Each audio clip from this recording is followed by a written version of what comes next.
I was 18 years old, I had never been in the US before, and here I was, somewhere in New York on a shuttle bus on the way to an au pair school. And then I saw it, the American dream. It was one of those moments where I was like, wow, I really made it. I made it here. This is what I came for. Because there on the other side of the freeway, it was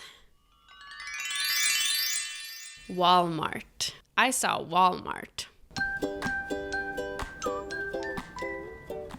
This was the era of the simple life, and I remember watching it back home in my hometown in northern Sweden. It's a very small town with around 400 people at the time, and some would claim that it's in the middle of nowhere, and I guess I tend to agree these days. And the thing was, we didn't have any stores there. And in one of the episodes, Nicole Richie and Paris Hilton go to Walmart, and they kind of go crazy shopping. I think they were like trying on clothes, and they're having so much fun, and I was like, wow. I want to go there one day. And then once I came to Minnesota, which is where I worked as an au pair and where I live today, it actually took me a while before I made it to Walmart. And let's just say that I got pretty disappointed. It was not what I expected. I guess Target was what I thought Walmart would be. So these days I actually avoid Walmart at all costs. I will go out of my way to not have to go to Walmart. Welcome, by the way, this is Fika with Sandra. I'm gonna introduce you to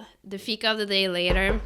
But Fika is a Swedish concept. There's not a single word that it translates into in English. I guess the closest you could be like a coffee break or having a coffee with someone, even though you don't necessarily have to drink coffee for it to be a Fika. You could drink lemonade or tea, but typically it is coffee, and normally you would either sit down, you can sit down by yourself, or you would sit down with friends and just have a relaxing moment, talk to each other, drink some coffee, have a pastry or something sweet on the side.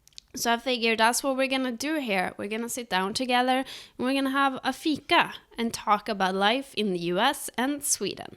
Another thing that surprised me when I first came to the US was how much sugar there was in everything. Don't get me wrong, as Swedes, we love our sugar. I mean, we love candy. But the thing is, when you eat candy, you know it's bad. So you try to limit yourself, and it's not something you necessarily eat all day, every day.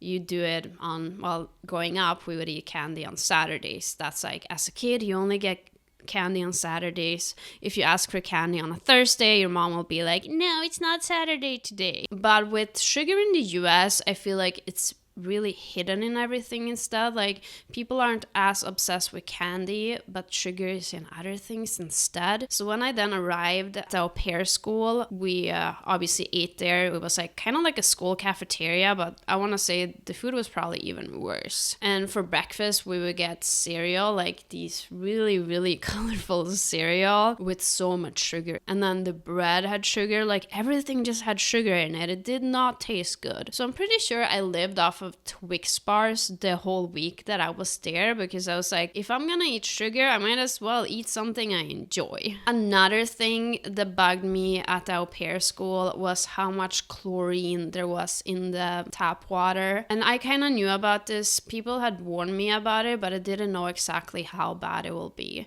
So in the US overall, not in every city or town, but in most places, they add so much more chlorine than they do in Sweden. So when I took a shower at the au pair school, my eyes were so red. And every time I opened the tap, I would get flashbacks to my childhood, because I spent a lot of time going to indoor and outdoor pools as a kid. So it just brought me back to that every time I opened the tap and I smelled the chlorine. It was so bad. It's pretty bad here in Minnesota too. Now, after living here for so long, it's like my skin and my eyes and my nose have gotten used to it. But anytime I leave and I come back, I smell it again. I actually still to this day cannot drink tap water. I typically drink bottled water, and most people don't drink the water here straight from the tap. Like, it's safe to do so, but it just doesn't taste good.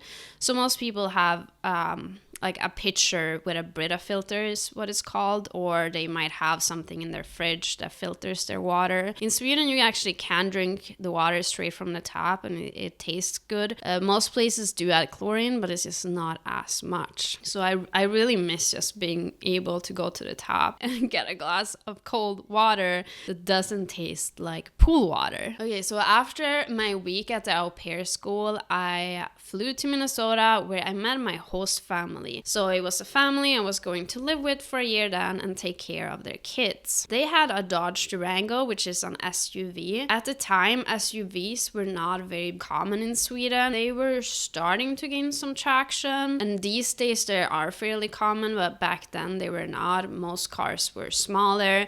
You get your license when you're 18 in Sweden, so I had not been driving for that long, but the car I drove was like a smaller Volvo. So when I then saw the host family's SUV, this black Dodge Durango, I was like, oh my god, am I gonna drive that? Looking at that thing, it was like I was looking at a bus. It seemed so big. But then I started driving and it was actually not too bad. You do sit up way up higher, but I get used to that pretty quickly actually. And it's funny because today I work as an on-call firefighter, so I drive fire trucks. This is our ladder truck that's worth almost $1 million.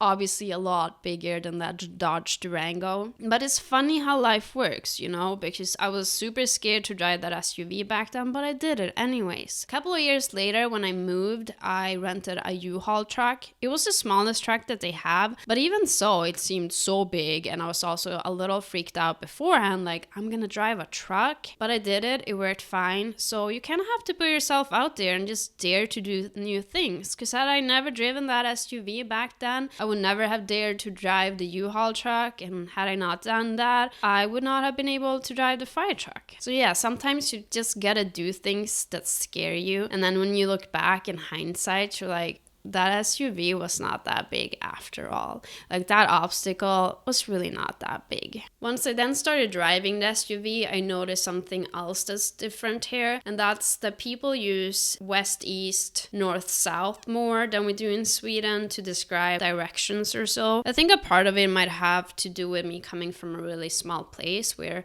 there aren't that many roads to start with, but you typically tend to say like, oh, when you're heading towards, and then you say the name of the town. You don't say when you're heading north or when you're going northbound. We also don't have freeways where I'm from, so it's kind of hard to describe northbound, southbound just because of that. But overall, in general, we just don't use those directions as much as they do here. Here it does make sense because of the way the freeway system works. Typically, freeways will go from like the north to the south and east west, so it makes it easier to figure out how to get around. So in the beginning I kind of had to be like, okay, so west is left and east is right. Another thing is that here in the US, cars have compasses. In Sweden they don't. They might today now with the introduction of screens, like all newer cars, you know, have screens, but back then the cars, yeah, my car, our car did not have a compass. The Dodge that I was driving here did though. And it's funny, I was lost constantly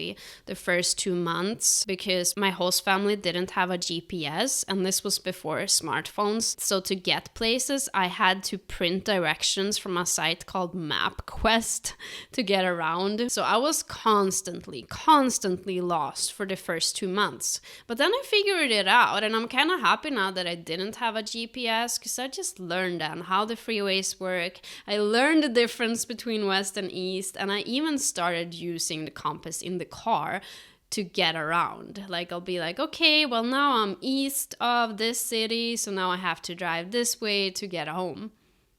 Okay, let's introduce you to the Fika of the day.